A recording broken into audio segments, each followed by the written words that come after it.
السلام علیکم ورحمۃ اللہ وبرکاتہ نحمده ونصلی علی رسولہ الکریم اما بعد۔ آج کا سبق سن لیجئے۔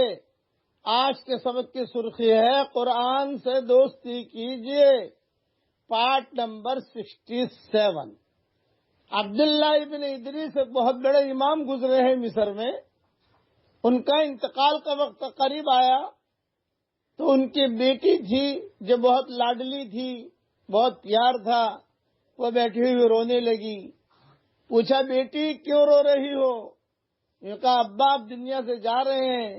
فرمایا بیٹی بالکل گھبرانا مت، اس مکان میں، اس گھر میں، اس کمرے میں نے 4000 قرآن ختم کیے ہیں، 4000 قرآن ختم کیے ہیں، اور اسی دن کے لیے کیے ہیں۔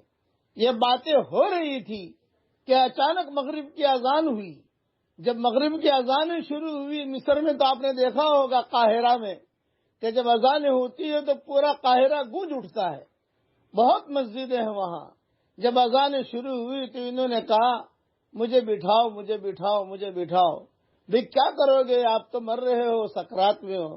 بولے نہیں، اذان دینے والا اذان دے اور میں جواب نہ دوں، یہ نہیں ہو سکتا۔ زندگی بھر میں نے اذان کا جواب دینا کبھی بھی چھوڑا نہیں ہے۔